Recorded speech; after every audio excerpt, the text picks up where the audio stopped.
द्वारा ऐसे कार्यक्रम का आयोजन किए जो आप लोगों के लिए एक मोटिवेशन का काम है। यहाँ मंच पर हमारे गुरु जी दादा सर हैं, जिनसे मैंने बहुत सारी चीज़ों को सीखा है और बड़े भाई के रूप में जीत गया है। मुखिया जी हैं और मुखिया हैं, राकेश सर हैं, अजीत सर हैं, सोनू खान सर हैं। आप सभी को बहुत बहुत धन्यवाद कि आप इस कार्यक्रम में आए और बच्चों को मोटिवेट करने का काम कर रहे हैं। सबसे पहले सर ने बताया कि लक्ष्य होना चाहिए। हम लोग गोल डिसाइड नहीं कर पाते हैं कि हमको करना क्या है। जैसा कि सर ने बताया कि यूनिवर्सिटी बच्चों को पता नहीं है कि 10वीं कक्षा में है और उनको पता नहीं है कि हमें करना क्या है। तो सबसे पहले विजन आपका क्लियर होना चाहिए कि हम करें तो क्या करें। और कभी भी जो है अपना लक्ष्य छोटा मत सोचिए, जो भी सोचना है बड़ा सोचना। सबसे पहले हमें क्या सोचना है, बड़ा सोचने के लिए तैयार रहना है। हमको बड़ा करने के लिए यहाँ आए हैं, छोटा चीज करने के लिए नहीं आए हैं। सबसे पहले कुछ की पॉइंट है आपके जीवन में सक्सेस होने के। तो सबसे पहले कि आपका विजन क्लियर होना चाहिए, गोल क्लियर होना चाहिए कि आपको क्या करना है। मैंने पहले भी बात किया था। तो ठीक है, यहाँ तक जो है जो सफल हुए हैं बिहार पुलिस, अभी यहाँ सबको बहुत बहुत बधाई, शुभकामनाएं।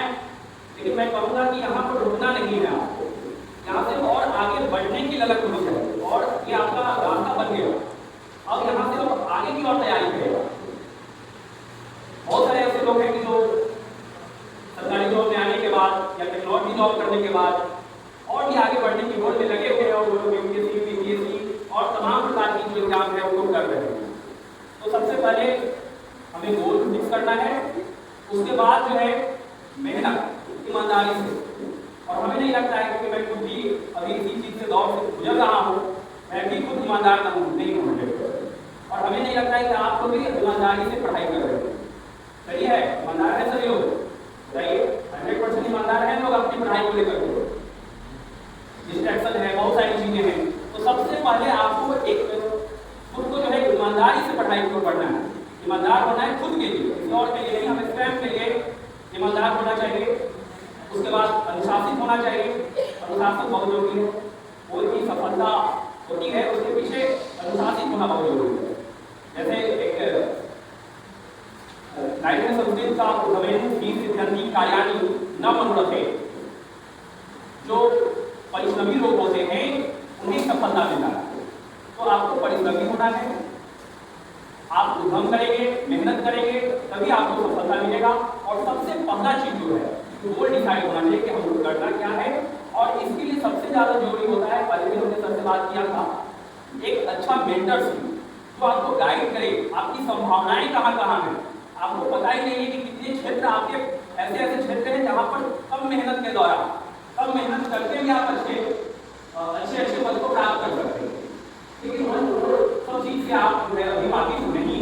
बहुत सारे ऐसे रोजगार के क्षेत्र हैं और भी अच्छा करने के क्षेत्र हैं जहाँ भीड़ बहुत ही कम है। आपको उन चीजों को देखना होगा। और सबसे मेरा आग्रह है कि बीच बीच में ऐसे कार्यक्रम कराएं ताकि बच्चों को जो है उन चीजों से रूबरू कराया जाए। उसके बाद आता है धैर्य। जैसे कि अभी कुछ लोग सफल हुए हैं और कुछ असफल हुए हैं। तो यहाँ पर असफलता में आपको अपना पेशेंस नहीं होना है, आपको धैर्य रखना है। आपको धैर्य रखना है, यही आपकी सफलता की सीढ़ी बनाने का काम करेगा। और एक सकारात्मक सोच, जैसे रिजल्ट आता है तो मन में तरह तरह की नेगेटिविटी आता है। अगर रिजल्ट नहीं आता है तो अपने अंदर एक सकारात्मक सोच को आप रखेंगे, तभी आप सफलता प्राप्त करेंगे। बहुत सारी आपके आसपास निगेटिव चीज ही मिलेगा। हम लोग जब तैयारी करते हैं, अभी आज फिलहाल की बहाली आई है, उसमें हमारे जो साथी लोग सब चैलेंज हुआ है इंटरव्यू के लिए।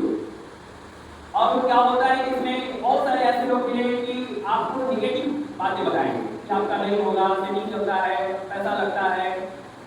जो भी मिलेगा आपको कोई पॉजिटिव चीज नहीं बताएगा।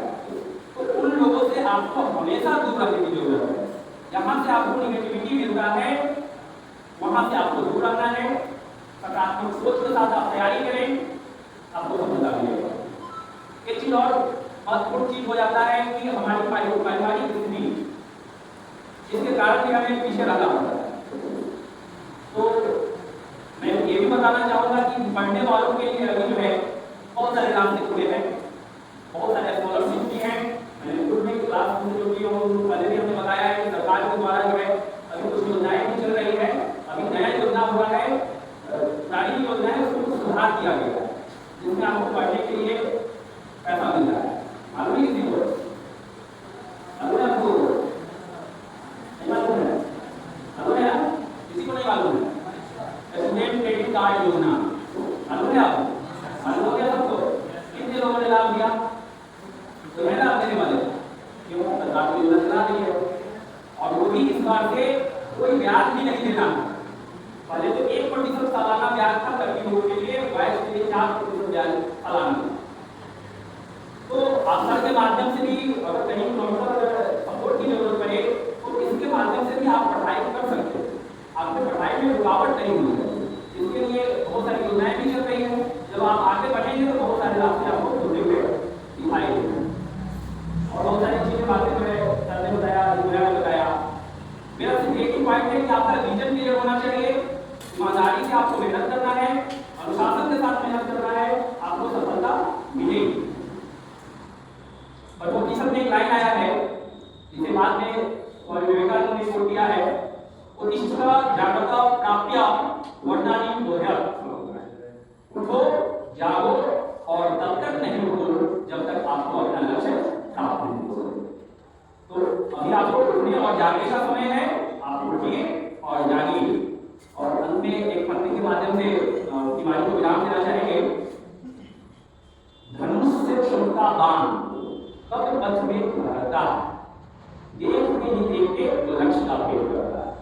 तो धनुष की बाण है, आप लक्ष्य में पहुंचे बिना पथ में पति का विश्राम है। और पहले सर के माध्यम से हमने पढ़ा था इसको, कोई अच्छी तरह से अभी ध्यान भी नहीं है। तो धनुष की वो बाण है, आपको रुकना नहीं है जब तक आपको अपने लक्ष्य तक आप पहुंच नहीं जाए। आप तब तक अपनी मेहनत को करेंगे, आप लगातार मेहनत करें। बहुत बहुत शुभकामनाएं।